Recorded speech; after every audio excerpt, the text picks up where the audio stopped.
Well, good morning, everyone. I'm Lowell Wise, Executive Director of Tacoma Tree Foundation, and this is Adela. Hi, everyone. Good morning. My name is Adela Ramos. I'm Director of Partnerships and Communications. And we are here on this cool Saturday morning to talk about the Grit City Trees program and help you understand what the program is all about, answer any questions you might have so that you feel very comfortable completing the application and hopefully receiving some trees in the next couple of months. So as we're getting started, I want to acknowledge where we are. I'm broadcasting to you from Tacoma. This is the traditional land of the Puyallup people, where they make their home and speak the Lushootseed language. And we believe that we have an important responsibility to the land, especially because we're doing work that affects the landscape. And we are grateful for the stewardship that the Puyallup people have shown over the many generations. We're here to talk about Grit City Trees this morning. And it's important to know that Grit City Trees is a program from the city of Tacoma that provides trees for the right-of-way, or what we sometimes call street trees. And we at Tacoma Tree Foundation are here because our mission is to educate, empower, and support community members in neighborhood-based greening. And this is one of the programs that you all have access to if you're a resident of the city of Tacoma. And this webinar is coming in partnership with the City of Tacoma Urban Forestry Program, and funding is provided by the City of Tacoma. This is part of our new community tree program, where Tacoma Tree Foundation is offering some services supported by city funding and helping to grow the urban forest across Tacoma. We have a lot of information to cover today. We're going to speak briefly about the benefits of urban forests. We will definitely give you the program overview on Grit City Trees.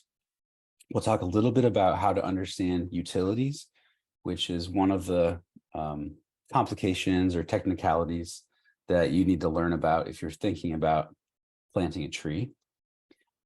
We'll talk about which trees are available this year and how to think about that process of selecting which trees are right for your space. We will also focus on group applications. There's a nice couple of benefits in working together with neighbors to apply for the program. And then finally, we'll go through the application itself and give you an overview, show you what it looks like, and walk you through kind of step by step what you'll see when you click apply.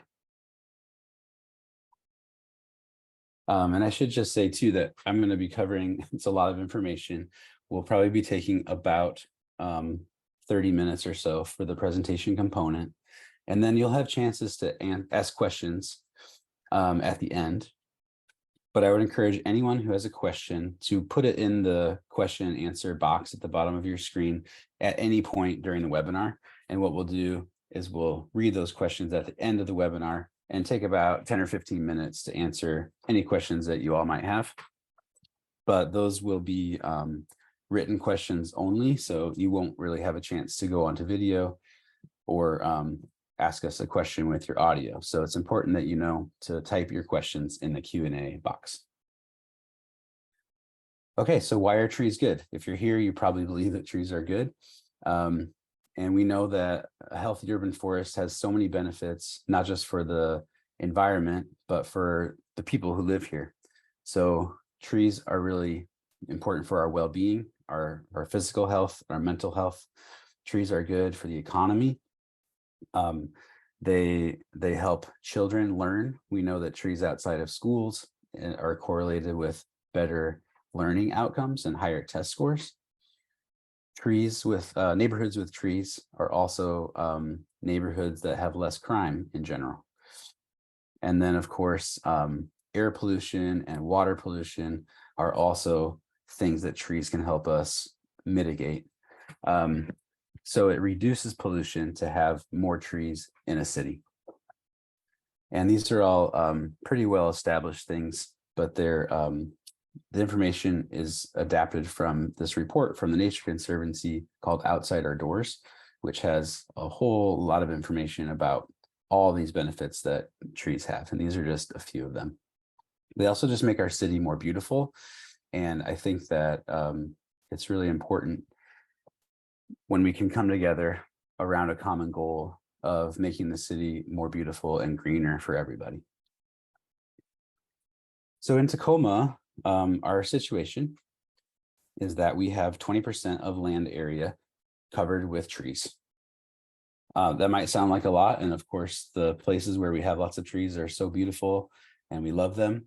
But it's also the case that of all these cities in Western Washington that have measured tree canopy coverage, Tacoma has the lowest in terms of percent of land area. So we have a lot of catching up to do, and tree planting is part of this equation. We also know that where the trees are is really important. And in general, trees in Tacoma are concentrated in steep slopes, in parks, and also in neighborhoods that have more wealthy residents and more white residents. So we can look at the equity index that the city has developed, and we can see some close correlations with generational wealth and tree coverage. And then we also see a correlation with the heat levels in neighborhoods. So in general, neighborhoods with fewer trees are also hotter. And that's a big concern when we think about the hot temperatures we have in the summer and how that's changing with the climate. All of this information is summarized very well in a story map that the city put together a couple of years ago. And we'll share that with you in the chat because it's a great resource. The Grit City Trees program, looks like my slide is kind of a partial information here, but the Grit City Trees program has been going for several years. And as you can see, each year, more trees are planted. So overall, in the past 6 or 7 years, Grit City Trees has provided 1,770 trees to Tacoma residents. And we know that 60% of those trees have gone to communities with the greatest need as identified in the City of Tacoma Equity Index. So the city urban forestry program is looking not just at total numbers of trees, but where those trees can go and where they can make the greatest impact. And that aligns with our mission at Tacoma Tree Foundation of bringing trees to neighborhoods that need them the most as well. So in terms of the Grit City Trees program, I want to emphasize this is just one of the many ways that you can receive trees if you're a property owner in Tacoma. And this particular program has a timeline that starts now in the summer and leading up to distribution of plants in the fall. And it's important that we plant trees in the fall because that's the time when they'll have the chance to be most established. It's not a good time in July and August to plant trees, so we wait until October to do the actual planting. So if you apply, you have about 1 month to complete an application before September 4th. This is kind of the planning and applying phase. In September, all those applications will be reviewed by city staff. You'll receive a notification if you've been approved for trees, and you'll receive information about which trees are offered to you. And then in October, that's when the trees and materials will be delivered. One point about the delivery, there's been a little change from past years. The city has committed to delivering all the trees up to 150. And if they receive requests for more than 150 trees, they'll decide on delivery based on neighborhood and based on group applications. So this is one of the reasons it might make sense to apply with your neighbors, because you'll be guaranteed that the trees will be delivered as opposed to having to pick them up somewhere. There's also planting assistance available, but on a limited basis. So our partners at Pierce Conservation District are able to support, I think it's 20 to 30 trees for people that really, really need the extra help in planting them. Otherwise, most applicants will just get information about how to plant the trees as opposed to physical assistance. So that's what happens in the fall, the delivery or the pickup of trees. And then also the you should also plant the trees in the fall right away as soon as you get them. So if you participate in the program, make a plan, not only for picking up or receiving the trees, but definitely for putting them in the ground. You do not want to wait very long to do that. And then in May, there's some follow-up where you'll receive the watering supplies. And that might be a tree bag or it might be a bucket, but it'll be some way for you to make sure to water your trees all throughout the dry season. I want to spend a little bit of time talking about group applications and what that means. Group applications are the best. This is a photo of my neighbors when I participated in Grit City Trees 2 years ago as a group lead. And it's hard to explain how meaningful this was, but we all just worked together on a single Saturday. The trees were delivered because we applied as a group. And then I reached out to several neighbors. Some people were not even involved, but that saw us planting trees on that day, and they just stopped by to help because they wanted to also invest in the neighborhood and help out with a fun project on a Saturday. So it's a really great opportunity to build community. And it could also mean you have a better experience with the tree program because now you have something in common with your neighbors that you've done together and bonded over. So the language in this may be a little confusing. There's no separate group application. If you work with your neighbors, all of you will have to apply. It's just that you will all choose someone to be the group lead and designate that person. So if I were doing this year, I would reach out to at least 2 neighbors. I would tell them to designate me as the group lead on their applications, and then I could work with them to help choose the trees and so on. So it's a bit more collaborative. It does take a little bit more time and energy to work with others, but in my opinion, it leads to some great benefits long-term for the neighborhood and for your relationships with each other. As I mentioned, there are some resources online for helping understand why Tacoma is in the situation that we're in with respect to tree coverage. And it has to do with the history of investment. It has to do with the history of systemic racism in the city. And there are some really good resources for understanding this. The story map that I mentioned earlier is one.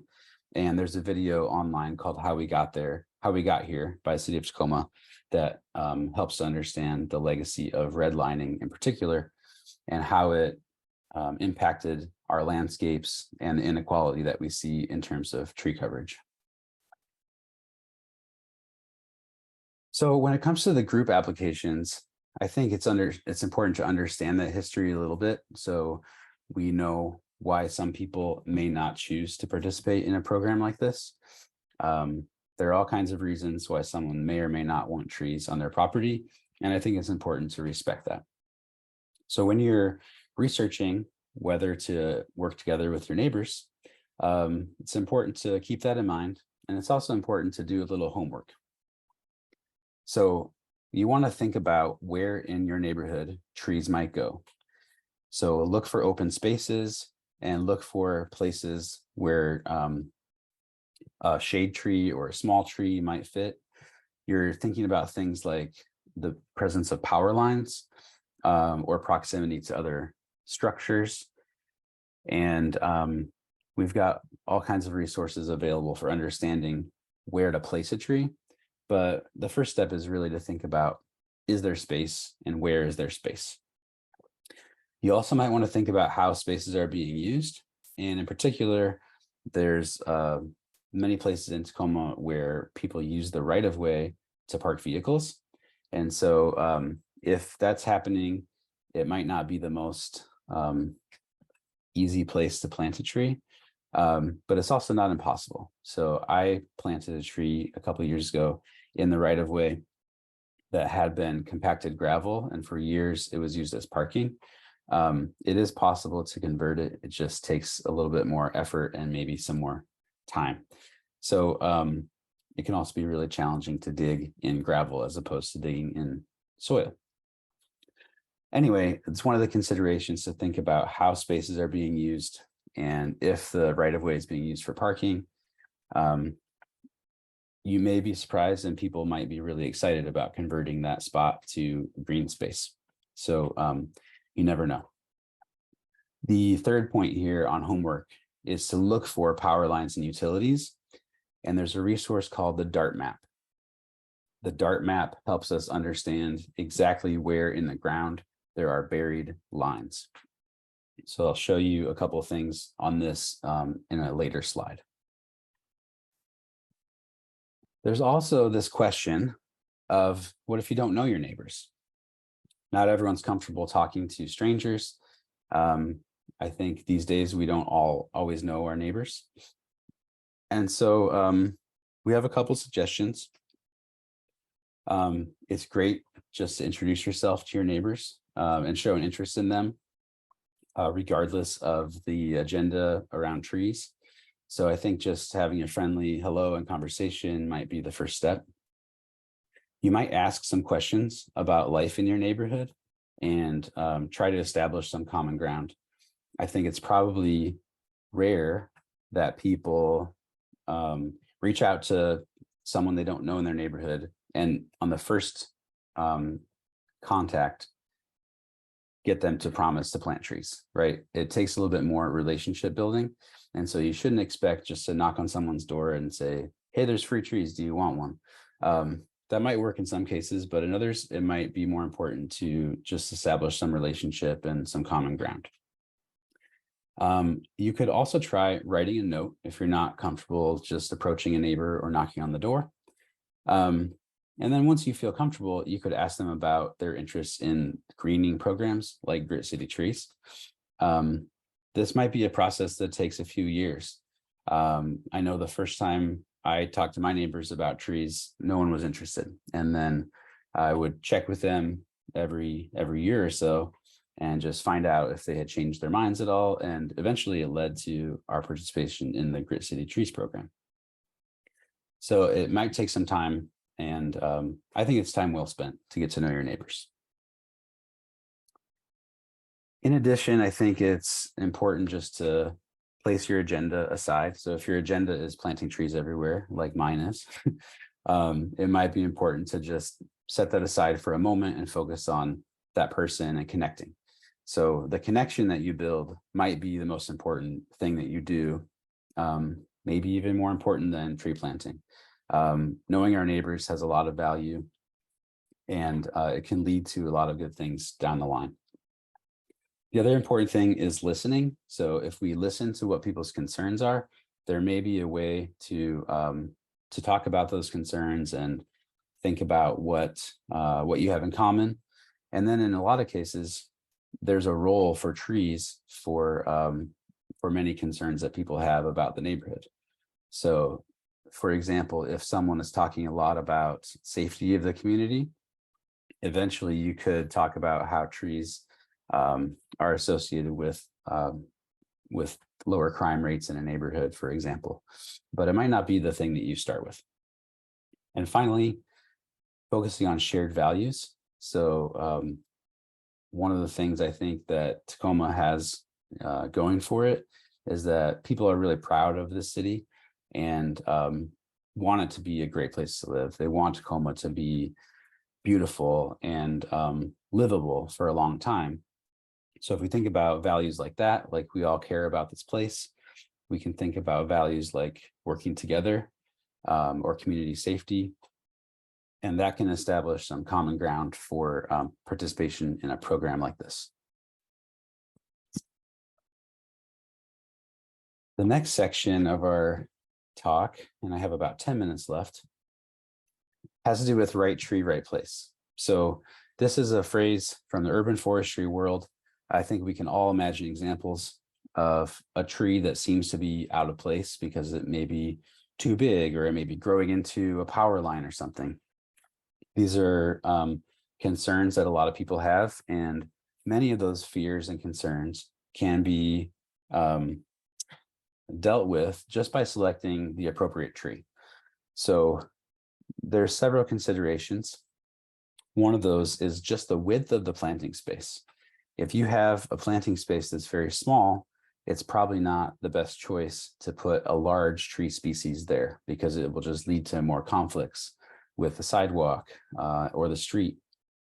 And so just choosing an appropriate size of tree for the size of the planting area is one of the most important parts. Another important part is utilities. And it's important to do two things. You can consult this map called the DART map and find out exactly which utilities are on your property. And then the next step is to call before you dig. So you can do this on these websites, callbeforeyoudig.org, or you can simply phone 811 and place an order for utility marking. What's going to happen is they'll send out crews to mark exactly which utilities there are, or they'll send you an email or a message that says, the water company has checked and there's no water line in this spot. So you'll either get a marking of exactly where it is, or you'll get a message that says there's no line like a telecommunications line or a gas line in this area. It's good to go. This is what the DART map looks like. It's got a lot of colors. It shows you the lines of the properties. It shows you the type of zoning that you have. And so this can be a first step for understanding which utilities might be there. And then this is the Call Before You Dig website. So again, you can go to this website or you can call 811 to request your utility markings. This is information from the Call Before You Dig website about what the colors mean. You'll see after you do your utility locate that there's paint on within a week or so. There will be some paint on the ground in a different color. And if it's a blue line of paint, it means there's a water line there. If it's yellow, that means there's a gas line, and so on. So these are just what the different colors mean. In general, you just want to make sure you're, I believe the distance is 4 feet from a utility line. So you just want to make sure there's plenty of space so that the tree doesn't conflict with utilities. Again, on the topic of tree placement, there's information on the city's webpage. And these are the guidelines in terms of how many feet from different types of infrastructure. So if there's a street corner, you want to make sure your tree is placed at least 25 feet away from the street corner. That helps with visibility and sight lines. You want to make sure the center of your tree is at least 2 feet from any pavement, right? So this is a useful thing. And then looking at like the water meter and so on, I just said 4 feet, I was wrong. So if you have a water main or a line like that, it's 5 feet distance from that. So just making sure you have plenty of space for the tree. So understanding your space is really important, as I said, and you want to choose a large, medium, or small tree based on the width of your planting strip. You also want to make sure there are no overhead utilities. If there are overhead utilities, you need to choose a small tree species that's only going to grow to the height of the power line. In as many cases as possible, it's important to choose the largest tree for the space because large trees have the most long-term community benefits. You can imagine a large tree is just shadier, provides more in terms of air quality and water quality. And so we're really looking for places where large trees can be planted. while also recognizing that's not the case for every spot. So that's one consideration. And then also realizing that some trees will lose their leaves every year, and some of them will stay green all year round.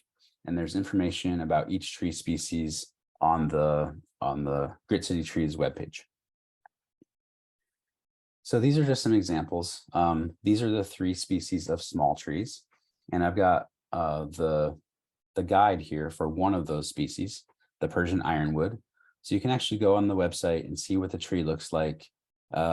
Think about what colors it might be in the fall, and read the descriptions, and that'll help you choose which tree you would like to request. Especially in the cases of the small trees, this juniper and the hawthorn, these are limited to properties that do have power lines overhead. And so they're not available to every property. So yeah, just noticing that those are limited in quantity. And the small trees are also reserved for places that have 4 feet of planting strip, probably 4 to 6 feet wide. You're going to want to request a small tree. A medium tree would fit in a space that has 6 to 8 feet of width. And when we talk about the width, we're talking about the distance from the street to your property line. But which part of that is plantable? In a lot of cases, what we call the planting strip is between the street and the sidewalk, but your property might not look exactly like that. So you're really measuring the area where a tree could be planted in between the street and the front of your property. The medium trees are yellowwood, hackberry, and incense cedar. And we've got a photo here of the hackberry. Once again, every species on the list this year has this really handy guide that the city urban forestry department has created. So you can see what color the leaves will be in the fall and how tall it might get, how wide it might get in the future. And finally, the large trees. The city's offering deodar cedars, London plane tree, and Italian oak. So a really nice variety. The cedar is an evergreen tree. The London plane tree is the one that you're seeing on the screen. It's a beautiful tree for the city landscape. And also the Italian oak is another option. So these are trees that are meant to get large and shady. And if you have a space that's 8 feet or more wide, these are what you want to go with if there's no power line overhead. So let's look at the application. There is a contract. So when you submit the application and sign, you are saying it's my responsibility to plant this tree and care for the tree in the future. It's not going to be the city's responsibility because in Tacoma, the responsibility to take care of trees in the right-of-way falls to the property owner and not to the city government. You're going to be using an online form to apply, but if you need help with the application, you can contact the urban forestry team at trees@cityoftacoma.org. So when you navigate to the Grit City Trees webpage, you're going to scroll down and you'll see these bars. And the bars you can click on and more information will pop up. So you'll want to click on all these buttons to see all the information. The timeline we've already talked about. The application link is on the second bar. And then the tree list and some common questions you can also find on these buttons. When you click on the how do I participate button, you will eventually see the apply now button at the bottom, and that's where you're going to go to start to actually complete the online application. And it's important to note there is a Spanish version of the application, and at 11 o'clock this morning, we'll be going over the same webinar in Spanish. And these will be posted later on YouTube as well. So you'll be able to share the webinar information with someone you might think is interested in the program. This is what the actual application looks like when you start to click in it. It gives the overview of the program. And each time you'll click next to go to the next page. This is the background detail, some of which I've already discussed. you'll need to actually measure the width of your planting area, and you'll need to upload an image that shows where you're going to plant the tree. So that might be a screenshot from Google Maps. It might be a photo of your planting site. All the city's looking for here is that you've analyzed the planting area and you're requesting trees that fit with the planting location. Okay, so when it's time to plant, trees will be available in October. Most of the trees, as I said, will be delivered by the urban forestry partners. And then planting assistance on a case-by-case basis for people that really need it is also offered by Pierce Conservation District. So that's about all for this portion. It's important to know that this Grit City Trees program is just one of several ways that you can receive trees for your property. We've got a webpage that we manage called treesfortacoma.org, which summarizes some of the other tree incentive programs. One of those is the tree coupon program, which lets you just go purchase a tree from some local providers and then receive a discount on those trees. So if you are someone who really cares about which species you get, that can be a good way to go because you'll get a small discount. I think it's $35 per tree, up to 3 trees. And you can actually go and just buy the trees and you'll get a little bit of a discount. Pierce Conservation District also has an urban tree sale. And again, they'll have some different varieties of trees than are offered through the Grit City Trees program. And finally, there are several plant giveaways through the Tacoma Tree Foundation that we facilitate, some of them with these partners and some of them on our own. And we try to provide a mix of native plants and also plants that are really well suited for the urban environment. So that is all that I have for the prepared portion. It's a lot of information, so thank you for being patient and sitting through this. And we're gonna take some questions now. Adela, do you want to read the questions? Absolutely. We have 6 questions actually, which are all really important. Let me start with the ones about sidewalks and planting strips. So the first one is, we live on a block without sidewalk. How can we find out where the future sidewalk might be located? That is such a great question. There are many parts of Tacoma that have this characteristic. I believe the place to go for that would be to consult the planning department at the city. Another way to do it would be to measure a certain distance from the street and essentially make your best guess about where the sidewalk would go. But I think that the city planning department will have some standards about where an ideal sidewalk location would be. So you can use a visual kind of estimate. You could also, actually what I would recommend is when you take a photo of your site, you should put in the questions or in the notes for the staff member that you're not quite sure where the location should be because there's no sidewalk currently. Another way to think about it would be just how is it being used now? Like, are there people that walk through and is there kind of a path that's been created? Because sometimes they might choose that spot for a sidewalk. So it's a tricky question. And I would say just mention it in your notes. The most important thing is going to be how much width is there to work with.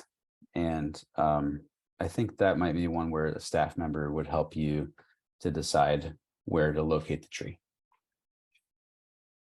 Great. Okay, the next question is, what is a minimum tree size, caliber, and height? So not maximum, but minimum. Minimum tree size. Let's see. I'm not sure if this means at the time of delivery or at the time of maturity. If you're asking about the maturity of the tree, it's listed on those cards with the photos.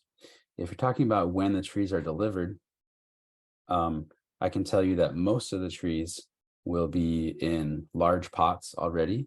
So most of them are in pots that are 5 gallons or larger, and many of them are already 6 to 10 feet tall. Most of these trees have already been purchased, and I've seen them at the city's facility, and many of them are going to make an instant impact in the landscape. And so if they're especially a medium or large species, they will have probably an inch or more of size already when you plant them. So you're not getting the tiniest baby trees. You're getting some trees that are already pretty well grown, and they've probably been growing in their nurseries for a few years already. Great. Okay, I'm going to move into a group or individual question. So how many trees can an individual or group applicant receive in 1 year? Is this a one-time only, or can you apply each year? Great question. I think the main limitation is how much space there is. I know in my case, when I applied for Grit City Trees, we felt like we had space for 2 large trees in our right of way. And now that they're there, it's hard to imagine finding space for another one. So you'll probably find you're more limited by the space that's available. You can request, as far as I know, you can request as many trees as there is space for using the guidelines that the city has. So for instance, there's a distance. I'm going to scroll back, sorry. If you look at some of this information, there's also a guideline for distance between other trees. So you want to make sure that's kind of the planning consideration. How close together are these trees? This particular screen doesn't have it, but I think it's something like 30 feet between large tree species. So that's the main question, is how much space is there? So I think in the past, there was a guideline that for a group application, there needed to be a minimum of 10 trees requested. So as long as there's 3 property owners requesting about 3 trees each, that would have been the minimum. I haven't seen that language this year, but I don't think there's a maximum. So the more neighbors, the better, because it creates an efficiency thing where we can deliver many trees all at the same time. And then I also believe there's no restriction on requesting it for multiple years. And if you're someone who really wants to bring more trees to the neighborhood, you might be a group lead 1 year and try to do it again the following year by working with different neighbors or helping the same neighbors receive another tree. So I don't think this one has a restriction in terms of how many years you can apply or how many trees you can request. The only limitation is how much space is there for those trees. And the other question was if this was a one-time only, or if it's possible to apply every year. It is possible to apply every year. And I think where that might work well is for someone who is not sure about the program. Maybe you don't want to plant your entire right of way in a single year. Maybe you want to just plant 1 tree and see how it goes, see how it feels. If you like the process, then you'd be welcome to apply again the following year. So this particular program allows you to apply for several years in a row, but again, the restriction is how much space there is in front of that particular property. What you cannot do is apply to receive trees and then plant it somewhere else. You must plant it at the address that you list in your application. Okay, we have 4 more questions. I'm going to go to one about rentals, which I think is also important. My residence is outside the city limits, but have several rental properties in Tacoma. Would the rentals qualify? Yes. Yes. This is a great question. We really need in Tacoma more property owners that rent out their homes to plant trees on behalf of the people that live in those properties. So you're a perfect audience for this. And I think what you would want to do is complete an application for the rental property address. And in that case, you'd be saying, I am the owner of this property. I would like to receive trees for this property at this address. And then if you have multiple rental homes, you would need to fill out an application for each address, because that's how the city tracks where the trees go. And that's how they confirm that trees have been planted at specific sites. So it's the case that for someone owning multiple properties, you would need to fill out multiple applications, as far as I understand the process. What we're also, we want to emphasize is that if you're someone who rents a property and you would like to have trees, you need to receive the permission of the property owner. So you would need to ask your landlord if it's okay to plant trees to receive this free resource from the city. And hopefully they would be amenable to that. So it is a really nice investment in a property. And if you are especially receiving a free resource and doing the work to plant it, I think many property owners would say that they support that idea. But it is important that they sign off and actually complete the application themselves. So you would need to send the resources to them and explain what the program is and why you would really love to have trees outside your home. Great. So we have 4 more questions because we got a new one, which is great. There's 2 questions about species, so I'm going to gather them into one. One is, can we pick the species based on what's available this year?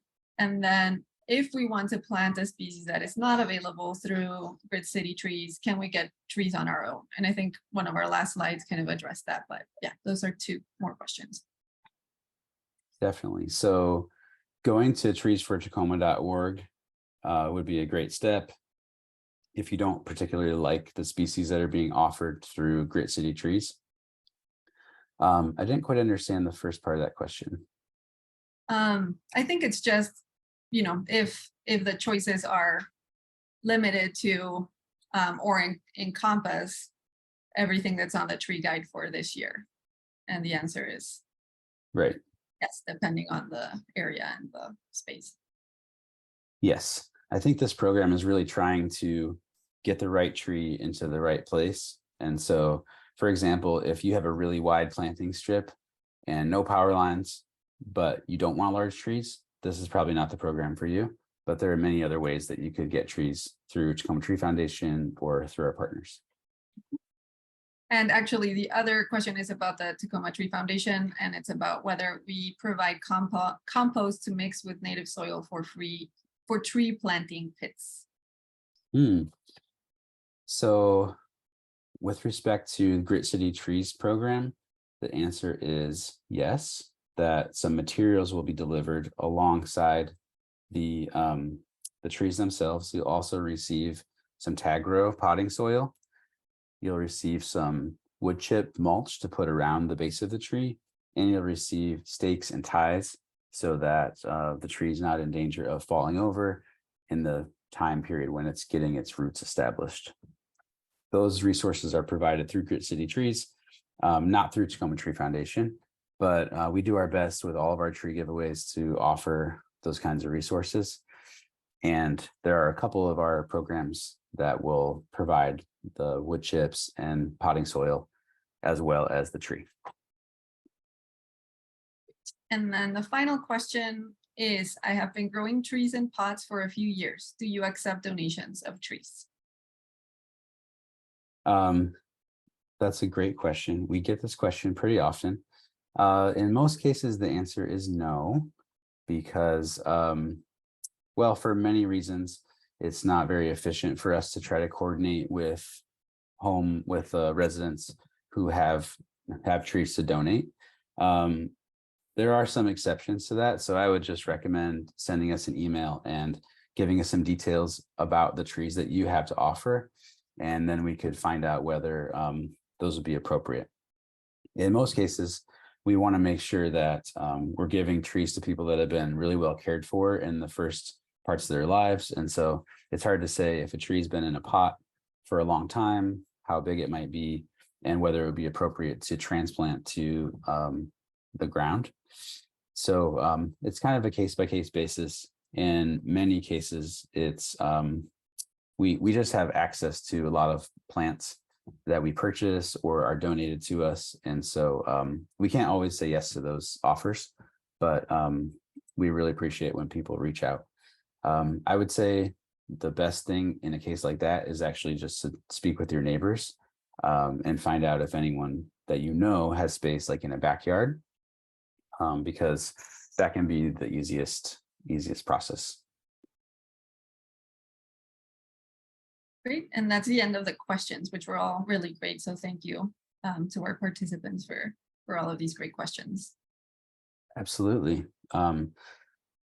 Thank you so much, everyone, for participating. As I said, the recording of this webinar will be available on our YouTube channel within the next couple of weeks.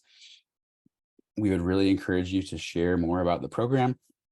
And if you don't know very much about Tacoma Tree Foundation, I would encourage you to visit our website, tacomatreefoundation.org. You can see all the different things that we do, from educational walks to the climate leadership cohort, to these different tree planting programs and opportunities that we have.